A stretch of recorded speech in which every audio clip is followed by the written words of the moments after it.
Good afternoon, ladies and gentlemen. Guile here, and welcome back to the Forged Alliance Forever promotional series. I hope you're all as happy as pigs sitting next to piles of poo. Lots of alliteration there. I didn't get a lot of sleep last night, by the way, so if I'm a bit delirious today, that is why. I want to start, as usual, by apologising. That's my thing, as we know. For the last cast, guys, the epic fail of the epic upload that was supposed to happen on Saturday didn't end up happening until Monday. Well, mainly because it did happen and then had to get taken down because the more astute of you who actually watch these videos worked out that, hey, Guile, after 28 minutes the sound stops. Well, I made a mistake. I updated my XSplit, which apparently is something you should never, ever do, ever. And it came out with a bunch of glitches in it which killed the sound on YouTube. I had spent all the Sunday going through it with a fine-tooth comb, which for an hour and a half video of a settings match is pretty time consuming. Eventually identified 3, chopped them out, so it's got these horrible jumps in it now, and that brings us on to Monday, which is when I was able to upload it. Hopefully it doesn't happen again. I've tweaked 1 or 2 things in the settings on my XSplit.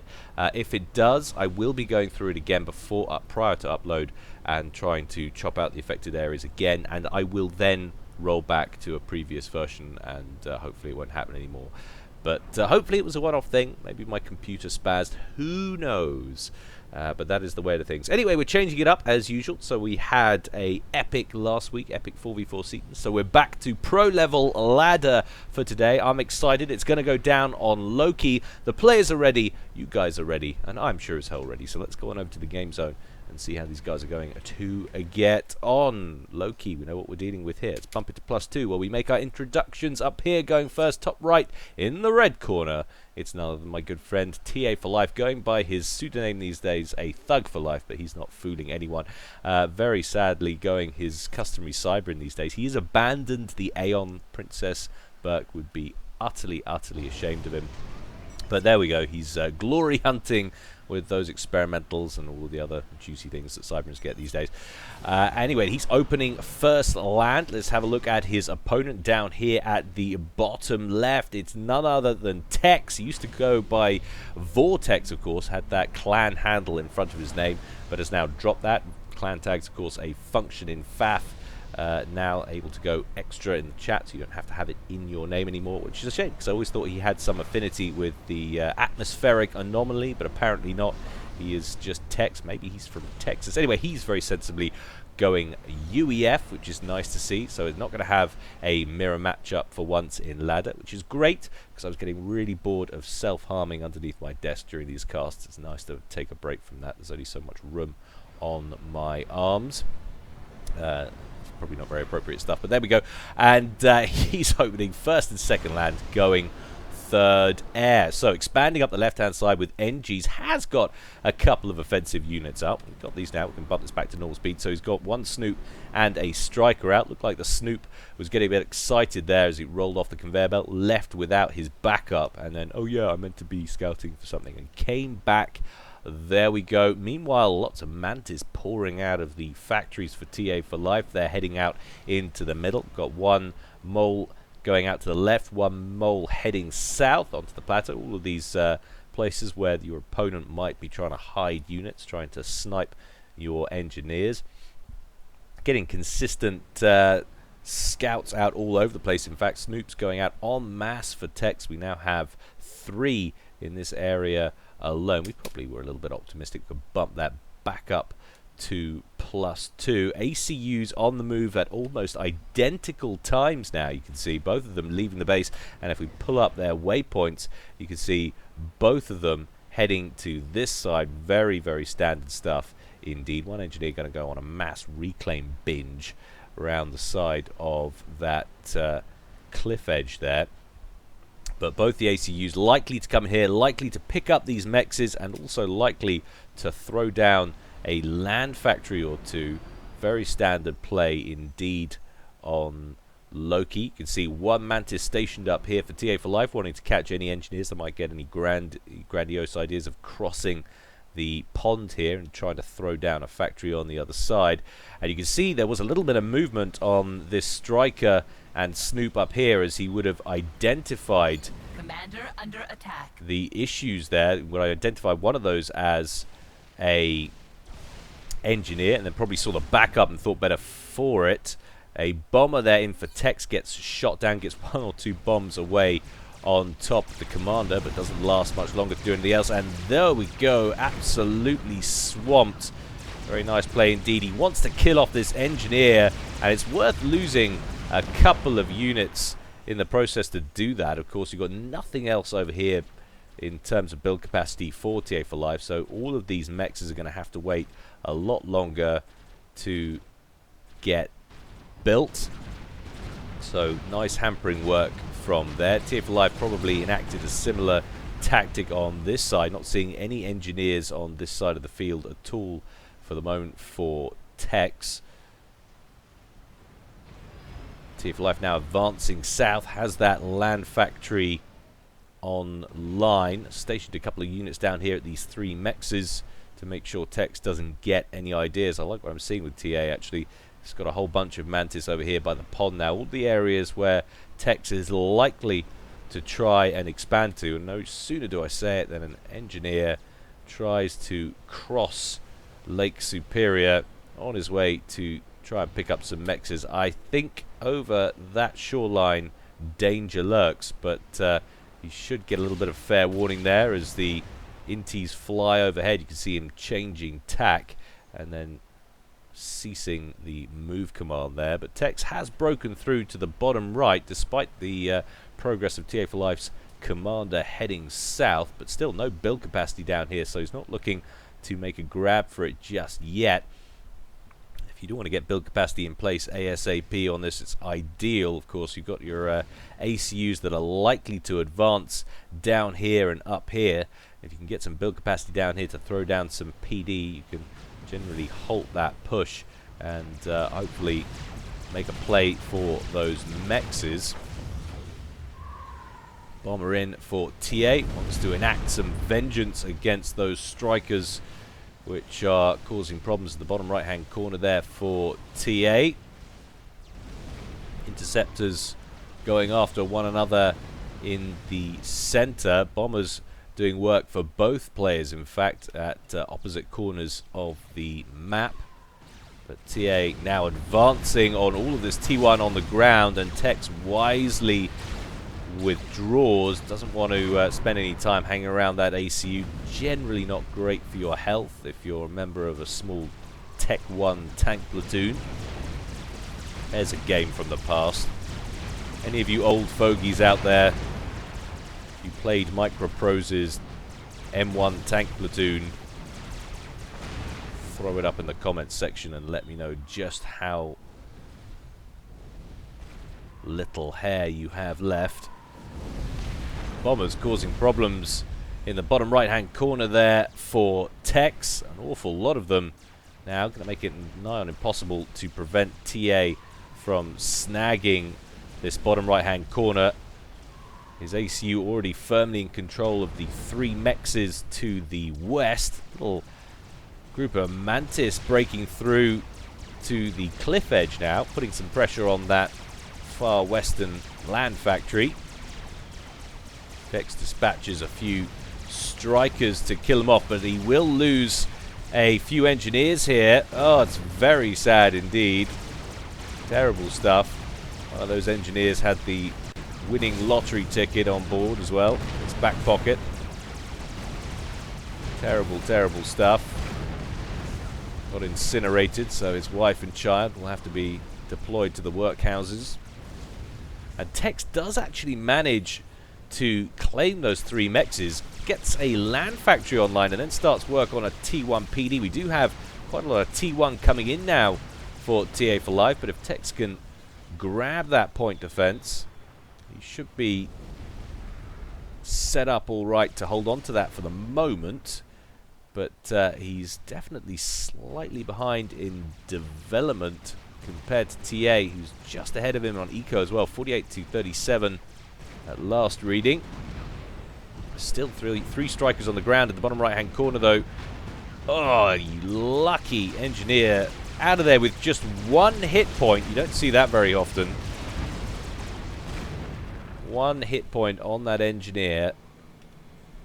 Should get about 5 purple hearts for that one.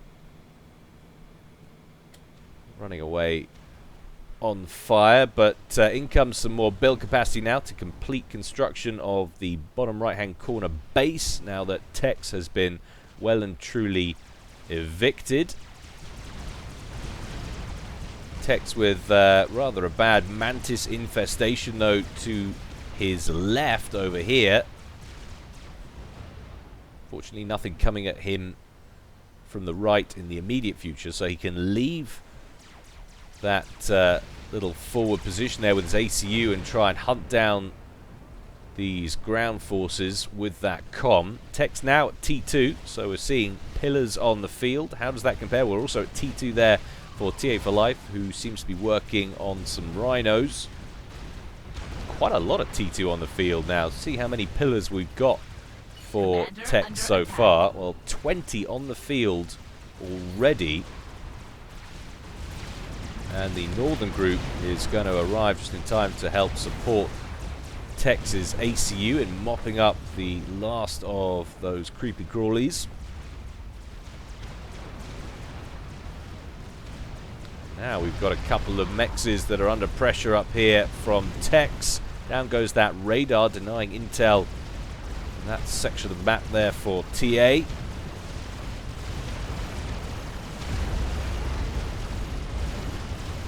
Tex also causing problems with his pillars up at the cliff face here.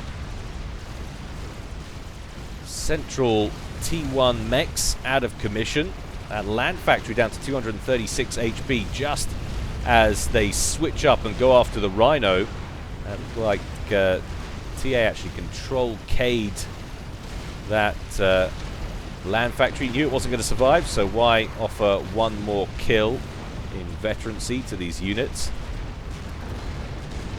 But he's going to lose that T2 land factory as well. So nice little bit of harassment there from Tex, who seems like he's crept into the lead in generated eco as well. 33 to 57. Let's take a look at reclaim figures actually. Well, there's a small lull in activity. So 6,450 there for TA4Life and 6,200 there for Tex. So very little in it on that side of things. The last of those pillars are mopped up against the cliff edge there, but TA has lost two of those T1 mexes, and of course he's lost the two T1s up here as well from that last incursion from Tex a couple of moments ago as well. So a few gaps where he can catch up there in eco as soon as he can get some build capacity on them. There we go, one airdrop the other side of the cliff, and the others trundling out there from the main base. Quite a lot of T2 at the front line down here at the bottom right there for Tex. Massively outnumbering the ground forces for TA4Life, with the exception, of course, of the commander. TA with energy storage in place, so has access to overcharge, so even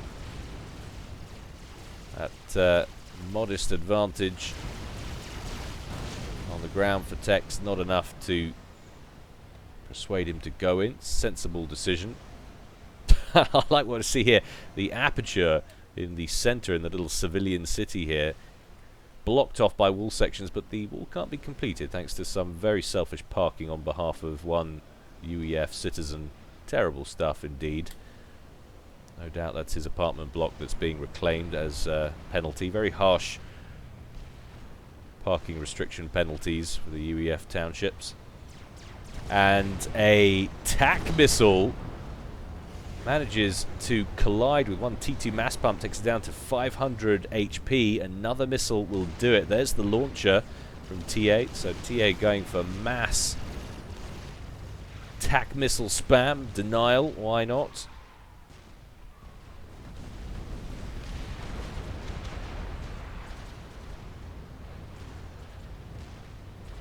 Still working on that second missile. We do have another buzzkill in place, so we have a couple of them now. Of course, those pesky cyber missiles do like to split and still connect with diminished force of their target.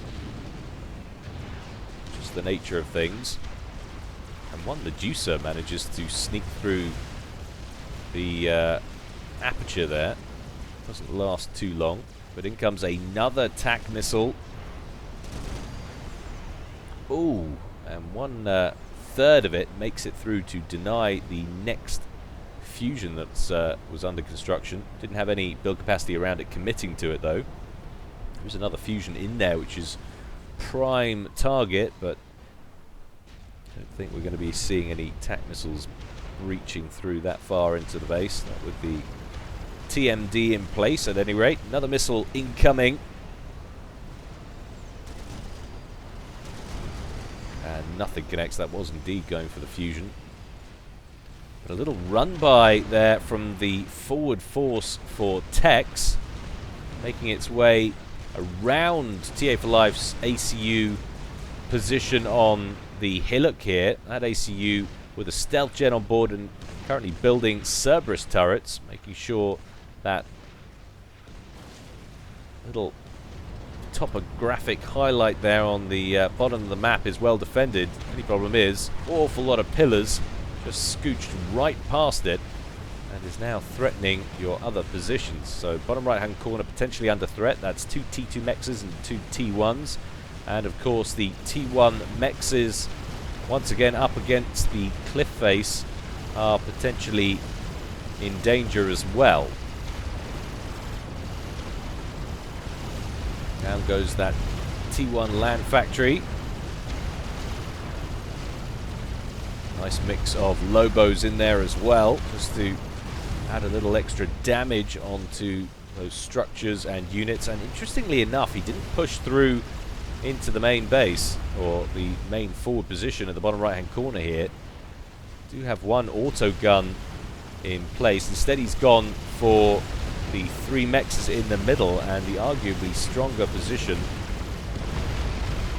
and as a result I think he got very much for his money there. Managed to take down one mass extractor which was promptly rebuilt. However, had some more success up at the cliffs. All 3 of those T1 mexes have been destroyed, but it hasn't gained him an advantage. TA4Life on around, wait for it to normalize, it was like 63, there we go, 63 or 69 against 60 odd.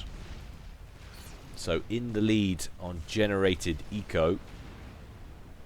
Still haven't had a go with those mods. Coding Squirrel's getting quite peed off with me, constantly checking upgrades going on commanders. I will look into it, I promise.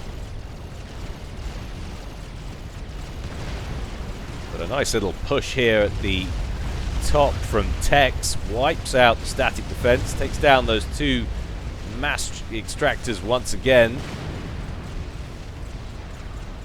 But he's not going to overextend. One more T1 PD in place there still. You could really do with down here is some flapjacks. Put some ranged pressure on these emplacements down here. But certainly doing quite well elsewhere with the harassment. And we've got a cheeky little drop underway here. It's a courier skirting around the top of the map with a couple of units on board. It's very deep indeed. Trying to get right the way in down here. You imagine TA would have radar coverage. Well, actually he doesn't, and it's not until a handy little flyby there from a T1 scout does he recognize the problem. One interceptor locks on the courier. It's going to be close. No, it's not. 1,000 inties turn up and blast that thing out of the sky. So down it goes along with all of its contents. And now we're seeing Percival's on the field, so Tex has transitioned to Tech 3, and we're still just seeing Tech 2 on the field for TA. 108 generated mass to 101. No, that was both reclaim on both fronts. 84 to 73 there for our 2 players.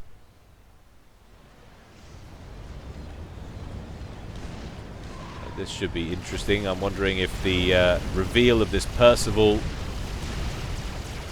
provokes a response. An immediate upgrade to T3.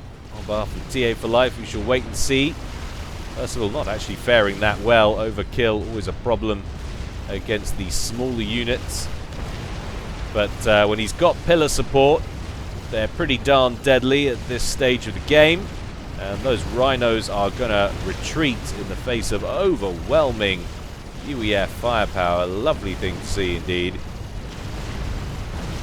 don't think any of them are going to make it back to base. Would you look at the mass T1 point defense building program that TA4Life has embarked on. Only a couple of them likely to go online. Pillars get into range of the build capacity.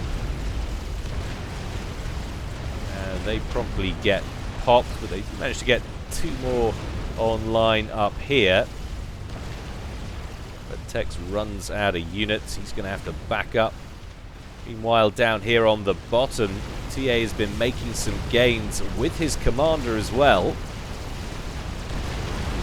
Threatening the main base of Tex at the 24-minute mark here, or approaching.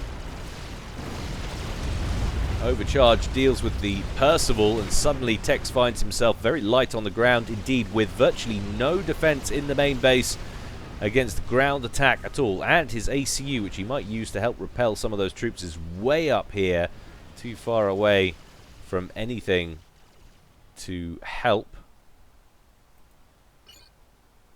Taking a look at the reclaim figures now. TA4Life, or sorry, Tex on 14,150. TA4Life on 26,900, 27,000. So massive advantage on reclaim figures, no doubt indicative, or as a result of, I should say, the huge amount of pillars that Tex has been throwing at him.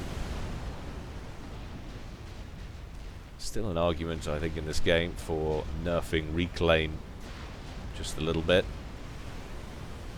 Not so much the rocks. I think the rocks are a good staple, the natural resources that you can find, but I think people are penalized a little bit too much for attacking in this game.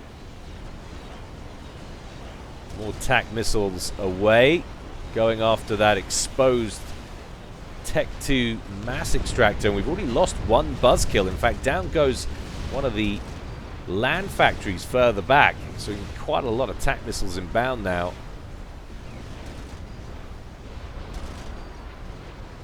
The next one just impacts on the shields there.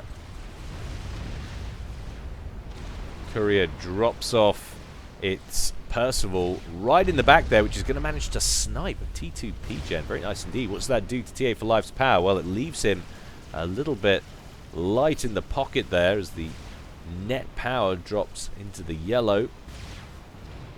And now he's working on the T2 mass extractors. 2 of them down already. Build capacity in the area, hurriedly trying to construct point defense. Nice pick up there on the one that he was building. Managed to take that down before it goes online, but attention is elsewhere, so the next one is completed. Well, that is actually just out of his field of view, to be fair. Corsair brought in to attack it from above, and a whole range of units coming in from the west to deal with it. Not before lots of damage is caused. Meanwhile, a little assault up top once again. And Tex has been trying to grab a little extra territory. He's got a triad, or a couple of triads on the ground. Some plasma cannons. Also buzzkills in place to help protect the installation from those TAC missile launchers in the south. If you can get that shield gen online, that's going to be a nice little forward position. Get some trebuchet fire incoming, so we have got Tech 3 on the field there from TA, and a nice little run by on the cards potentially, or maybe not, as they all roll in single file into a wall of pillars. And those units are just going to get torn asunder.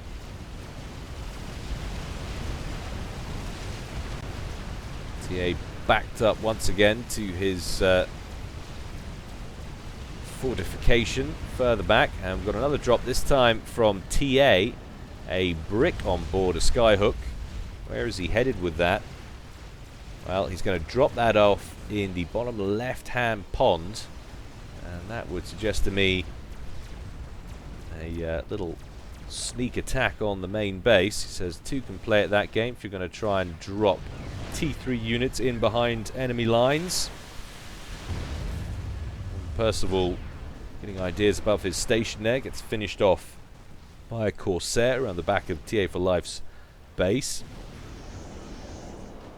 Now that's interesting. Torpedoes hitting a transport that's clearly not in the water. I take exception to that. Magic Cybran torpedoes with their unsportsmanlike conduct once again. Attack command issue, or rather move command issued. Get in around the back of Tex's base, and some vital structures around there. We've got 3 T2 power plants just on the fringes of that bottom left-hand shield gen. Definitely targets of opportunity. A little bit of trebuchet fire still going there at the top from TA, potentially causing issues for that newly erected fortification. Build capacity works on PD, trying to get that online as quickly as possible. Shield gen down to around 50%. 2 PDs now online. The brick with 4,000 odd hit points and falling. Shield gen about to go down. Now it can stray out of range of the point defense, and down goes the shield. Might manage to pick up a power plant here. Needs to stop though. What are you doing? 360 hit points left on that power gen. He's trying to keep it alive, but he'd have been much better off trying to kill it. Let's take a look at what that would have done. Well, quite frankly, that would have hurt Tex a lot to lose that PG, and in fact he could have taken 2 of them out. No need to carry on running through there, but I'm guessing he was busy elsewhere, and that brick is going to get chased down by a Percival, and he's not making out of there. So Tex a little bit lucky there, but definitely a slight error from TA. I think we might be seeing the end of this fortification. Hasn't been online very long, but in come the bricks from TA. Down goes the shield gen. Forward triads under attack. Both of them down. 1 T1 PD left, and that is definitely one dead installation right there. Meanwhile, on the bottom, another assault by Tex. A lot of Cerberus turrets on the ground. Remember, they don't kick out nearly as much damage as the UEF point defense.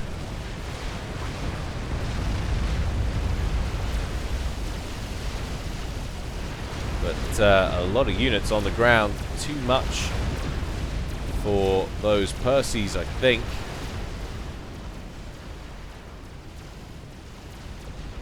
But Tex with very, very little in the way of forces on the ground up top. Forward positions crumbling. Has got some T2 and T1 PD over here, but without sufficient T3 units of his own. That's not going to last too long. Was that a Ravager I saw? It was. So they've got 1 Ravager on the ground there and another one under construction. That will help. Ideally, you'd want a few more than that. It's going to be close. We do have a Corsair in the sky as well. This whole place potentially very vulnerable to air attack. Nothing in the way of anti-aircraft fire at all, but then neither player getting involved in the air game really at all in this one. Those Ravagers enough to force TA to desist and regroup.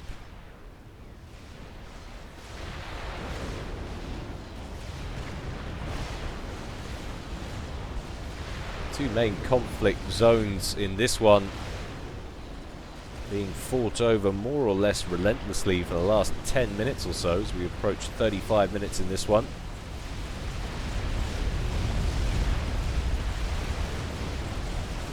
Tech's just lagging behind slightly though in eco.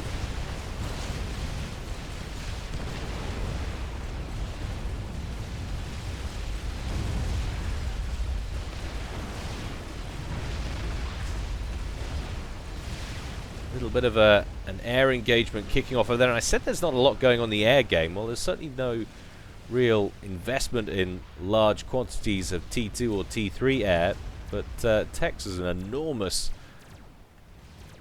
air wing of T1 interceptors.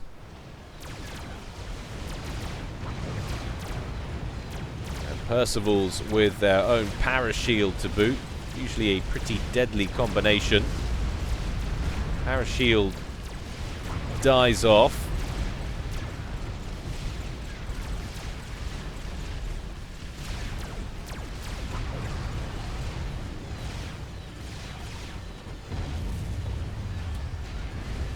But still, not enough Percy's on the ground to complete the conquest. That secondary installation there for TA still comfortably online. We now have 2 Ravagers in place over here. Tex on an upgrade on his commander, so he's got the gun on there.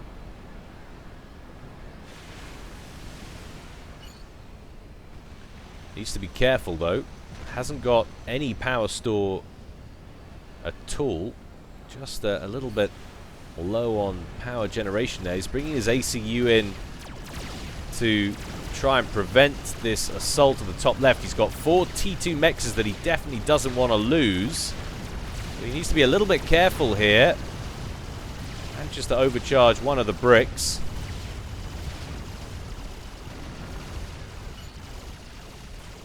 Cagey stuff indeed. I think he's going to manage to hold off that attack. Interceptors getting involved with things over here. Unfortunately though, over the top of one of the bangers of TA4Life there, so Tex winning the air battle but losing an awful lot of his own units in the process. He's going to get busy with rebuilding those T2 mass pumps.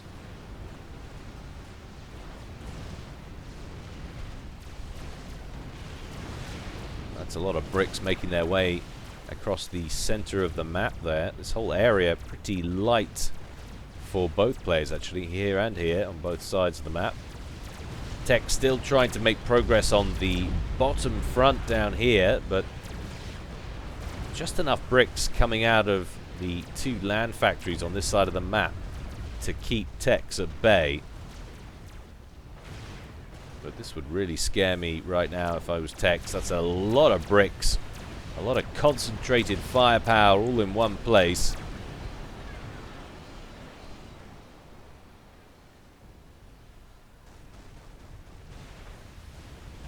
And I think his strategy for the moment is knock out that top left-hand corner. Doesn't like the approach here. There's too much static defense in place now with those Ravagers online.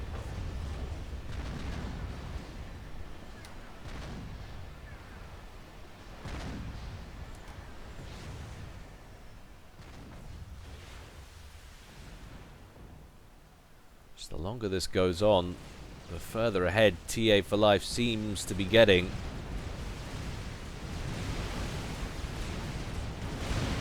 And Tex needs to get back in the water ASAP.